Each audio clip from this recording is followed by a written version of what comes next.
हाँ तो नमस्कार विद्यार्थियों, स्टडी विद सीप की ऑनलाइन क्लासेज में आपका स्वागत है। जैसा कि अपन पढ़ रहे थे पहला अध्याय एनसीईआरटी विज्ञान का कक्षा 10 में रासायनिक अभिक्रिया एवं समीकरण। रासायनिक एवं अभिक्रिया एवं समीकरण के अपन ने 3 पार्ट पढ़ ली। आज चौथा पार्ट पढ़ने जा रहे हैं। 3 पार्ट के अंदर एक आगे का भाग था वो कंप्लीट कर लिया। आज का जो लेक्चर है वो है अपना रासायनिक अभिक्रियाओं के प्रकार पर आधारित। तो आज की क्लास में अपन शुरुआत करते हैं किसकी? आज शुरुआत करते हैं अपन रासायनिक अभिक्रियाओं के प्रकार। रासायनिक अभिक्रियाओं के प्रकार। आपको जितने भी ये क्लासें हैं ये आप सबसे पहले जब आगे की क्लास देखते हो उससे पहले पीछे की क्लास देखोगे तो आपको ये चीजें और अच्छे से समझ में आएगी। तो जिस किसी विद्यार्थी ने जो पीछे वाली क्लासें नहीं देखी है तो पहले वो क्लास देखिए, बाद में ये देखोगे तो आपको और अच्छे से समझ में आएगी। तो रासायनिक अभिक्रियाओं के क्या पढ़ते हैं आज अपन? प्रकार पढ़ते हैं। देखो वैसे तो अपन देखा जाए ना तो रासायनिक अभिक्रियाएं बहुत से प्रकार की होती है, इनके बहुत प्रकार होते हैं, परंतु अपने सिलेबस के अंदर कुछ एक प्रकार दे रखे हैं मोस्ट उन प्रकारों को ही अपने को पढ़ना है। जैसे संयोजन है, वियोजन है, उष्माक्षेपी है, उष्माशोषी है, जितनी भी रासायनिक अभिक्रिया उनको पढ़ना है। तो मैं एक एक करके चलता हूं, एकदम अच्छे से आपको समझना है क्योंकि ये पाठ की शुरुआत है और पहला ही पाठ है, इसलिए एक पार्ट को अगर आप अच्छे से समझ लोगे केमिस्ट्री के एक पार्ट को तो आगे के जो पार्ट बढ़ेंगे वो अपने आप आपको इजी लगने लग जाएंगे। तो देखो इसका पहला भाग में पढ़ता हूं। पहली जो समीकरण है वो कौन सी है अपनी? पहली जो समीकरण है वो है अपनी संयोजन अभिक्रिया। पहली रासायनिक अभिक्रिया जो है वो कौन सी है? संयोजन अभिक्रिया। अब देखो इस नाम से आप पता कर लो, नाम से ये पता कर लो कि संयोजन का मतलब क्या होता है। संयोजन का मतलब होता है क्या? जुड़ना। संयोजन का मतलब क्या होता है? जुड़ना। यानी ये होता है कि जब कोई भी दो चीजें आपस में जुड़ के एक हो जाती है तो उसको क्या कहा जाता है? संयोजन, यानी जुड़ना, संयोग होना। तो ऐसी इसकी परिभाषा है कि जब क्या करते हैं, दो पदार्थ होते हैं अलग अलग और वो दो पदार्थ क्या करते हैं? आपस में जुड़ जाते हैं और जुड़ के क्या करते हैं? एक ही पदार्थ का निर्माण कर लेते हैं। तो वो अभिक्रिया क्या कहलाती है? संयोजन। सिंपल सी देखो मैं यहां लिखूं तो मैंने वो कल या परसों जो पहली क्लास थी उसमें लिखा था ये मैग्नीशियम है और ये ऑक्सीजन है। यानी मैग्नीशियम के फित्ते का अपन दहन करते हैं क्योंकि दहन करने के लिए ऑक्सीजन की जरूरत होगी। मैग्नीशियम के फित्ते का जब दहन करते हैं तो मैंने कहा था मैग्नीशियम ऑक्साइड बनती है। ये तो संतुलित समीकरण के लिए लगाते हैं दो दो। हुआ क्या इसके अंदर? देखो एक मैग्नीशियम पदार्थ था, ये पदार्थ है, तत्व है, कुछ भी बोल दो इसको, और एक ये तत्व है। ये दोनों मिलके देखो क्या किया इन्होंने, यहाँ पे एक उत्पाद बना लिया, एक पदार्थ बना लिया। तो अपन इसकी परिभाषा भी यहीं से लिखेंगे कि ऐसी रासायनिक अभिक्रिया जिसमें दो पदार्थ या तत्व मिलकर एकल उत्पाद या एक ही पदार्थ का निर्माण करते हैं वो क्या कहलाती है? संयोजन अभिक्रिया कहलाती है। तो देखो मैं परिभाषा लिख दो इसकी। क्या लिखूं परिभाषा? परिभाषा ऐसे लिखूंगा कि ऐसी रासायनिक अभिक्रिया, क्या लिखूंगा कि ऐसी रासायनिक अभिक्रिया, सारी परिभाषा में मिलती जुलती लिखूंगा तो याद रखोगे इसको। देखो ऐसी रासायनिक अभिक्रिया जिसमें, ऐसी रासायनिक अभिक्रिया जिसमें दो या दो से अधिक, ये दो भी हो सकते हैं या दो से क्या हो सकते हैं? अधिक हो सकते हैं। दो या दो से अधिक, दो या दो से अधिक, ये वाले दो भी हो सकते हैं और दो से अधिक भी हो सकते हैं। दो या दो से अधिक पदार्थ बोल दो, तत्व बोल दो, या ये बोल दो यौगिक। दो या दो से अधिक पदार्थ, तत्व या यौगिक मिलकर एकल उत्पाद का निर्माण करते हैं। किसका निर्माण करते हैं? एकल उत्पाद का निर्माण करते हैं। क्योंकि दो अभिकारक होते हैं वो अभिक्रिया करते हैं तो उत्पाद बनता है। तो एकल उत्पाद का निर्माण करते हैं। ऐसी रासायनिक अभिक्रिया जिसमें दो या दो से अधिक यौगिक मिलकर एकल उत्पाद का निर्माण करते हैं उसे संयोजन अभिक्रिया कहते हैं। उसे क्या कहते हैं? संयोजन अभिक्रिया कहते हैं। ये बात आपको याद रखनी है। अब अगर इस संयोजन का मतलब याद रख लिया तो आप रख लोगे कि है ना, दो या दो से अधिक पदार्थ है वो आपस में मिलकर एक यौगिक का निर्माण कर लेंगे, एकल यौगिक का निर्माण कर लेंगे, वो संयोजन अभिक्रिया हो जाएगी। तो अब इसका उदाहरण आप लिखने में ये लिख सकते हो कि मैग्नीशियम और ऑक्सीजन आपस में क्रिया करके मैग्नीशियम ऑक्साइड बनाता है। या अपने सिलेबस के अंदर जो उदाहरण है वो लिखता हूं मैं। देखो मैं ये लिखता हूं कि पहले मैं क्या करता हूं, कार्बन का दहन करता हूं। किसका दहन करता हूं? कार्बन का दहन। कार्बन में कोयले का दहन करता हूं। तो कार्बन का दहन करता हूं तो देखो क्या होगा, कार्बन का मतलब सी, इसकी अवस्था भी लिखी जाती है। कल अपन ने सीख ली थी कि कार्बन जो होता है, कोयला होता है, वो क्या होता है? ठोस होता है।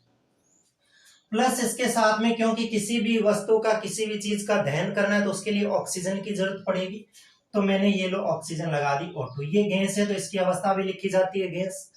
और ये आपस में रिएक्शन करके क्या बनाते हैं? कार्बन डाइऑक्साइड, जो एक प्रकार की गैस है।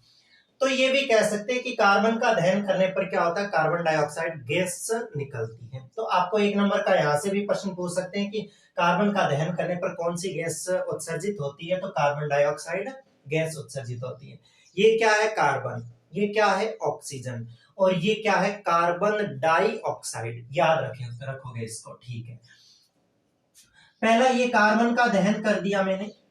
और मैं क्या करूं, देखो और भी किसी चीज का है ना दहन कर दूं। जैसे जैसे मैं यहाँ पे कर सकता हूं, जैसे मैग्नीशियम का दहन किया था तो मैं मैग्नीशियम का दहन कर दूं, है ना, ये हो जाएगी। या मैं ऐसा कर दूं, देखो एक में लिख दूं हाइड्रोजन। जो उदाहरण है अपनी किताब के अंदर वही लिखता हूं मैं। हाइड्रोजन, यानी हाइड्रोजन क्या होता है? H2। एक तो होता है हाइड्रोजन H2 और एक होती है क्या? अपनी ऑक्सीजन। और ऑक्सीजन को किससे लिखा जाता है? ऑक्सीजन को लिखा जाता है O2 से। हाइड्रोजन और ऑक्सीजन O2 मिलकर किसका निर्माण करते हैं? जल का निर्माण करते हैं। तो ये भी अभिक्रिया अपने समीकरण दे रखी है किताब के अंदर कि हाइड्रोजन और ऑक्सीजन मिलकर जल का निर्माण करते हैं। तो इसको समीकरण रूप में, संयोजन के रूप में लिखूं तो देखो क्या होगा? H2 प्लस क्या होगा? O2। ये क्या बन जाएगा? यहाँ पे H2O बन जाएगा। यानी हाइड्रोजन और ऑक्सीजन मिलकर क्या बना? ये जल बना लेती है। ये जल का सूत्र है, ये हाइड्रोजन है और ये ऑक्सीजन है। अब इसको अगर देखें तो क्योंकि संतुलित समीकरण अपन ने सीख रखी है तो उसके आधार पे इसको अगर संतुलित करते हैं तो देखो कैसे करते हैं। देखो ये हाइड्रोजन यहाँ पे 2 है, हाइड्रोजन 2 है, इधर भी ठीक है। इधर ऑक्सीजन कितने हैं? 2 है। इधर ऑक्सीजन कितना है? 1 है। तो इधर 2 करने के लिए यहाँ पे 2 लगा दूंगा, 2 ऑक्सीजन हो गए। परंतु गड़बड़ क्या हो गई? गड़बड़ ये हो गई कि यहाँ ऑक्सीजन कितने हो गए, हाइड्रोजन कितने हो गए? 4 हो गए। तो इधर भी 4 होने चाहिए, तो मैं यहाँ पे क्या लगा दूंगा? 2 2 2 कितने हो जाएंगे? 4 हो जाएंगे। तो इस हिसाब से ये क्या हो गई? संतुलित समीकरण हो गई। ठीक है भाई, ये तो अभिक्रियाएं थी। ये क्या हो गई? अपने संयोजन अभिक्रिया। आपके सिंपल सी पेपर के अंदर ऐसा लिखा आ जाए कि संयोजन अभिक्रिया लिखिए तो आप ये लिखोगे कि ऐसी रासायनिक अभिक्रिया जिसमें 2 या 2 से अधिक पदार्थ, तत्व या यौगिक मिलकर एकल उत्पाद का निर्माण करते हैं तो उसे कहते हैं संयोजन अभिक्रिया। और इन दोनों में से आप कोई भी एक उदाहरण लिख देना, लिख दोगे, ठीक है।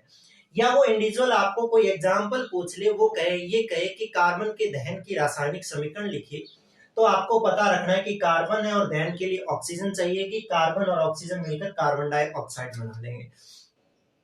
या ये कह दे जल निर्माण की रासायनिक समीकरण लिखिए, तो अपन लिख देंगे हाइड्रोजन और ऑक्सीजन मिलकर ये बनाते हैं।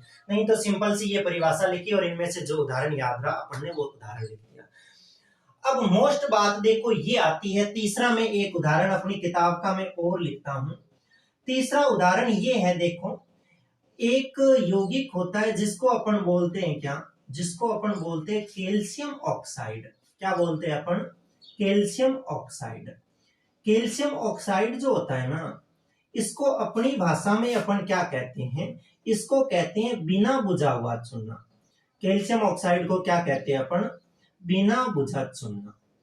क्या कहते हैं? बिना बुझा चूना। आपको ये याद रखना है। यहां से एक नंबर का ये भी सवाल आपसे पूछ सकता है कि बिना बुझे हुए चूने का सूत्र लिखे, तो आप लिखोगे कैल्शियम ऑक्साइड। इसका सूत्र अभी लिखता हूं मैं, क्या होता है। इसकी क्रिया अगर करवा दूं मैं किससे? इसकी क्रिया अगर मैं जल के साथ में करवा दूं, किसके साथ में करवा दूं? जल के साथ में। तो देखो जल के साथ में करवा दूंगा तो अभी समीकरण लिखूंगा मैं, इससे बन क्या जाएगा? ये बन जाएगा कैल्शियम हाइड्रोक्साइड। क्या बन जाएगा? Calcium hydroxide. और साथ में क्या होगी? थोड़ी सी ऊर्जा भी निकलेगी। ऊर्जा बोल दो, उष्मा बोल दो, ऊर्जा निकलेगी। कैसे निकलेगी? देखो अपने घरों के अंदर जब कोई त्योहार आता है, दिवाली होली जब आती है, तो अपन पुताई करते हैं, कली और करती हैं। तो वो जो कली लेके आते हैं बाजार से, वो कैल्शियम ऑक्साइड होता है। बाजार से जो कली लाते हैं वो कैल्शियम ऑक्साइड होता है, वो बिना बुझा हुआ चूना होता है। अपन क्या करते हैं, उसको घर पे लाके उस थैली को खोल के उसमें क्या मिला देते हैं, जल मिला देते हैं। उसके अंदर जल मिला देते हैं तो आपको पता होगा उसमें से धुआं निकलता है, गर्मी से निकलती है। वो एकदम जिस पात्र के अंदर उसको अपन डालते हैं वो एकदम गर्म हो जाता है, मतलब ऊर्जा निकलती है, उष्मा निकलती है उसमें से। और जो वो पानी मिलके ये यौगिक बन जाता है उसको अपन कहते हैं क्या, उसको कहते हैं अपन कैल्शियम हाइड्रोक्साइड। तो वो कैल्शियम हाइड्रोक्साइड है। तो सिंपल सी आपको बात समझ आ गई कि कैल्शियम ऑक्साइड यानी बिना बुझा हुआ चूना जल के साथ में रिएक्शन करके कैल्शियम हाइड्रोक्साइड और ऊर्जा का निर्माण करते हैं। और ये कैल्शियम हाइड्रोक्साइड जो है इसको क्या कहा जाता है, इसको कहा जाता है बुझा हुआ चूना। इसको क्या कहते हैं, बुझा हुआ चूना। सिंपल सी बात है भाई, बिना बुझे हुए चूने में अपन क्या करेंगे, जल मिला देंगे तो वो बुझ जाएगा। भी चूना जल रहा है बिना बुझा हुआ है, उसमें पानी मिला दो अपना आप बुझ जाएगा। तो ये बुझे हुए चूने का सूत्र है, कहते हैं कैल्शियम हाइड्रोक्साइड को, और वो बिना बुझा। अब सूत्र लिखता हूं, देखो कैल्शियम हाइड्रोक्साइड जो होता है वो होता है CaO। Ca क्या होता है, कैल्शियम। आपको मैंने कहा था आपको 30 तक वो तत्व याद करते हैं, उसमें कैल्शियम आता है। कैल्शियम ऑक्साइड के लिए O लगा दिया, ये कैल्शियम ऑक्साइड है। इसका मतलब बिना बुझे चुनने का सूत्र भी यही होगा, कैल्शियम ऑक्साइड CaO। इसके साथ में जल मिलाता हूं, जल का मतलब आप समझते हो क्या होता है, H2O होता है। ठीक है, जल मिलाता हूं H2O, और इससे बनता है क्या, कैल्शियम हाइड्रोक्साइड बनता है। इसका आपको फॉर्मूला याद ही रखना होगा, CaOH का होल ट्वाइस, होल 2 लिखा हुआ है, तो इसको ऐसे पढ़ा जाता है CaOH का होल ट्वाइस। कैल्शियम हाइड्रोक्साइड का ये फॉर्मूला है।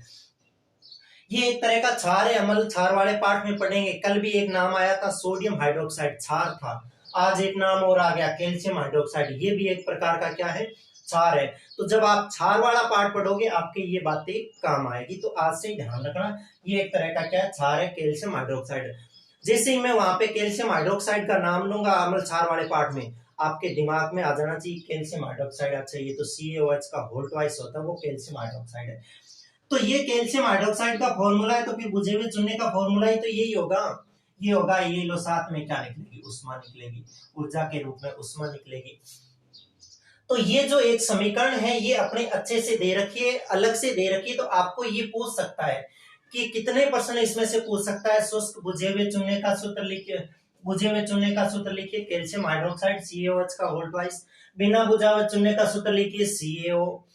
ये पूछ लेगा बिना बुझा हुआ चूना, चूने की जल के साथ में रासायनिक अभिक्रिया लिखिए, तो बिना बुझे हुए चूने की अपन जल के साथ में रिएक्शन लिख देंगे, तो ये रिएक्शन बनेगी। सिंपल सी बात है। अब आगे चलिए, देखो एक बात और आती है, अपने किताब के अंदर बॉक्स सा बना के दे रखा है, उसको समझिएगा। देखो उसके अंदर वो क्या कहना चाह रहा है, उसके अंदर वो कहना चाह रहा है कि अब अपन ने क्या किया, ये अपनी जो उस थैले के अंदर आई थी बाजार से वो कली थी, उस कली के अंदर अपन ने क्या मिला दिया, ये जल मिला दिया। और जल मिलाने से वो भाप थी वो तो निकल गई, उड़ गई। उसके बाद में पीछे जो चीज बची वो कैल्शियम हाइड्रोक्साइड ये बचा। अब इसको अपन क्या करते हैं, किसी बर्तन में लेकर पंचे से अपन दीवार पे क्या कर देते हैं, इसका लेपन कर देते हैं। अब लेपन कर देते हैं ना, तो आपने देखा होगा कि है ना, देखा होगा, सुना होगा, एक बार जब कली कर देते हैं ना जिस टाइम, उस टाइम अपने को वो इतनी धुंधली सी नजर आती है कि अपन कहते हैं कि यार इस पे तो है ना एक बार और करो, ये सही नहीं दिख रही है। दोबारा कर देते हैं, फिर भी कहते हैं यार इस पे तो 3 बार करो, ये दिखाई नहीं दे रही, साफ नहीं दिखाई दे रही, मतलब इतनी चमक नहीं आती, उसके अंदर सुंदरता नहीं आती। क्यों नहीं आती, उसका कारण देखो।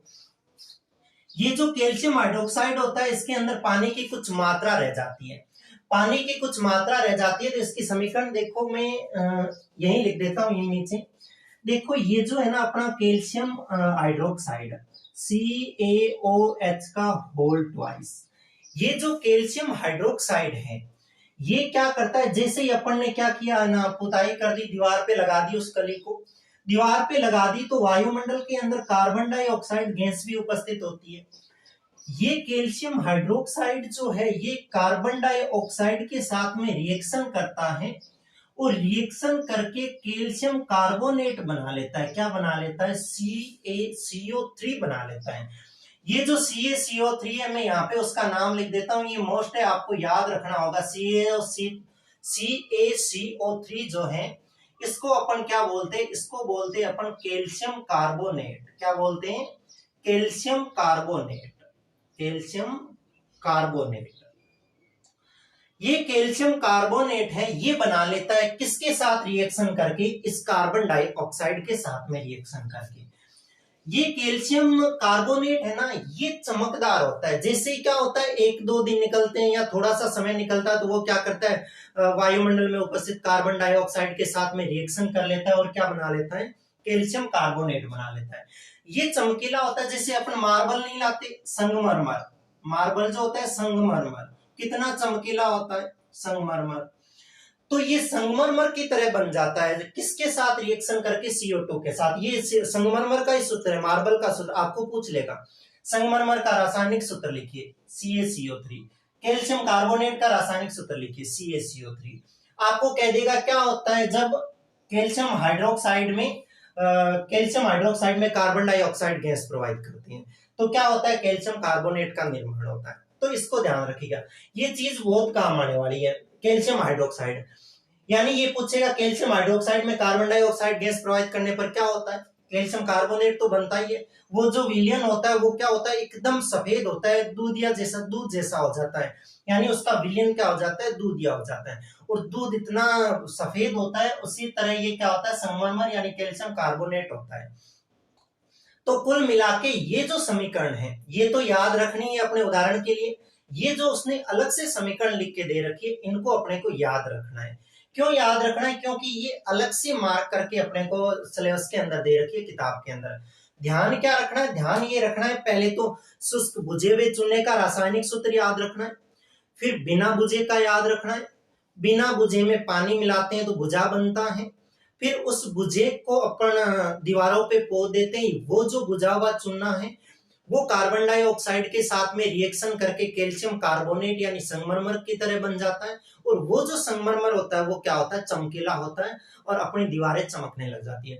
तो आपने सामान्यतः देखा ही होगा कि जो अपन दीवारों पे ये सफेदी कर देते हैं, ये सफेदी करने के थोड़े समय के बाद में क्या होती है, अपने को चमक लाती है, चमक दिखाई देती है। इसका कारण यही है कि वो कार्बन डाइऑक्साइड के साथ रिएक्शन करती है और वो चमक उत्पन्न करती है। अगर किसी विलयन में भी कार्बन डाइऑक्साइड अपन इस कैल्शियम हाइड्रोक्साइड के विलयन में ही कार्बन डाइऑक्साइड गैस प्रोवाइड कर दे तो वो जो विलयन है वो क्या हो जाएगा, दूधिया हो जाएगा। इसको अपन आगे जब छठा पार्ट पढ़ेंगे जैव प्रक्रम, उसके अंदर भी पढ़ेंगे इसको।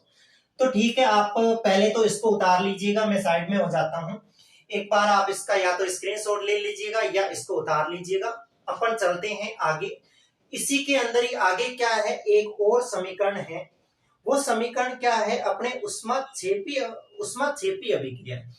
क्योंकि वैसे तो संयोजन के बाद में क्या करते हैं अपन, वियोजन अभिक्रिया पढ़ते हैं, परंतु ये संयोजन से रिलेटेड एक ऊष्माक्षेपी अभिक्रिया ही है। देखो दो नाम है, मैं अभी इसको मिटा देता हूँ और यहाँ दोनों नामों का मतलब बताता हूँ। देखो अभी पढ़ेंगे अपन क्या, ऊष्माक्षेपी अभिक्रिया। तो इसको मैं साफ कर देता हूँ। ऊष्माक्षेपी और ऊष्माशोषी दो नाम है। देखो ऊष्माक्षेपी में तो पता नहीं चल रहा है क्या है, ऊष्माशोषी अगर देखी जाए ना तो ऊष्मा और शोषी यानी ऐसी रासायनिक अभिक्रिया जिसमें ऊष्मा का क्या होता है, शोषण होता है, ऊष्मा का अवशोषण होता है, वो तो क्या कहलाती है, ऊष्माशोषी। तो फिर दूसरी जो बच गई ऊष्माक्षेपी, तो उसमें क्या होगा, उसमें क्या होगा, ऊर्जा ऊष्मा का उत्सर्जन होगा। भाई ऊष्मा का अवशोषण तो ऊष्माशोषी और ऊष्मा का उत्सर्जन तो ऊष्माक्षेपी।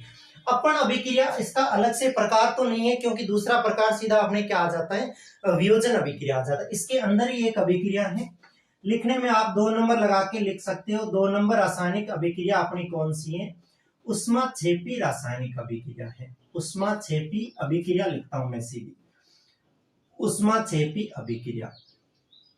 तो देखना ऊष्माक्षेपी अभिक्रिया क्या होती है, यानी ऐसी रासायनिक अभिक्रियाएं होती है ये जिसमें क्या होता है, उत्पाद के साथ साथ में क्या होता है, ऊष्मा का भी क्या होता है, उत्सर्जन होता है।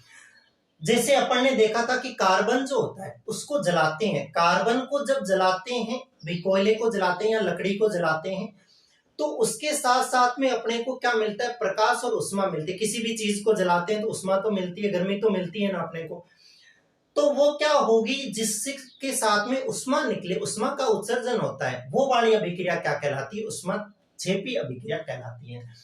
तो मैं इसकी परिभाषा लिख रहा हूं, देखो परिभाषा ये होगी कि ऐसी रासायनिक अभिक्रिया, ऐसी रासायनिक अभिक्रिया जिसमें ऐसी रासायनिक अभिक्रिया जिसमें उत्पाद के साथ उत्पाद जो नया पदार्थ बनता है, उत्पाद के साथ उष्मा का उत्सर्जन होता है, उत्पाद के साथ उष्मा का उत्सर्जन होता है, उष्मा का उत्सर्जन होता है, उसे उष्माक्षेपी अभिक्रिया कहते हैं, उसे उष्माक्षेपी अभिक्रिया कहते हैं, उष्माक्षेपी अभिक्रिया कहते हैं। बस ये परिभाषा इसकी याद रख लेना, सिंपल सी परिभाषा है कि ऐसी कोई भी रासायनिक अभिक्रिया जिसमें उत्पाद के साथ में क्या उत्सर्जित हो, उष्मा उत्सर्जित हो, तो वो क्या कहलाती है, उष्माक्षेपी अभिक्रिया। जैसे इसका आप लिखने में पहले वाला उदाहरण लिख सकते हो, ये लिख सकते हो कार्बन और ऑक्सीजन मिलकर क्या बना लेती है, कार्बन डाइऑक्साइड, प्लस साथ में आप यहाँ पे लिख सकते हो उष्मा बना लेती है। कोई दिक्कत नहीं, कोई गलत नहीं करेगा। परंतु अपने को तो नई चीजें और सीखनी है ना, नया और उदाहरण सीखना है, क्योंकि किताब के अंदर वो सिंपल सा आपको बना के दे देगा, जैसे ये भी दे देगा वो कार्बन प्लस यहाँ पे ब्लैंक छोड़ देगा और यहाँ पे क्या लिख देगा, कार्बन डाइऑक्साइड। अपने को पता करना होगा यहाँ आएगा कौन, यहाँ ऑक्सीजन आएगा, क्योंकि यहाँ कार्बन का दहन कर रहा है। तो क्योंकि अपने जितनी भी समीकरण है उन सारी समीकरणों को सीखना है अपने को, तो ये काम आएगी अपने सारी समीकरण। देखो इसके अंदर अपने उष्माक्षेपी जो अभिक्रिया है, इसके अंदर पहला मैं उदाहरण लिखता हूं, कौन सा, पहला मैं उदाहरण लिखता हूं प्राकृतिक गैस का दहन। किसका, प्राकृतिक गैस का दहन। तो भी पहली बात तो ये कि प्राकृतिक गैस होती क्या है, एक प्रश्न यहां से ही बनता है। यानी प्राकृतिक गैस का दहन कर रहे हैं, इसका मतलब कोई ना कोई गैस होगी जिसको अपन प्राकृतिक गैस कहते हैं। कार्बन डाइऑक्साइड होगी या ऑक्सीजन होगी, जो भी गैस होगी, हाइड्रोक्लोरिक गैस होगी, कोई भी गैस होगी, उसको प्राकृतिक गैस कहेंगे ना। तो पहला तो आपको ये फॉर्मूला याद रखना है, प्राकृतिक गैस किसे कहते हैं। प्राकृतिक गैस जो होती है उसका फॉर्मूला होता है CH4। वो कहते हैं जो मेथेन होती है उसको क्या कहा जाता है, प्राकृतिक गैस कहा जाता है। CH फॉर्मूला होता है प्राकृतिक गैस का। अब मैं क्या करता हूं, इसका दहन करता हूं, तो CH4 का मैं क्या कर दूं, दहन कर दूं। आपको पता है दहन का मतलब क्या होता है, जलाना। ये जो दहन है ना, इसका मतलब क्या होता है, जलाना।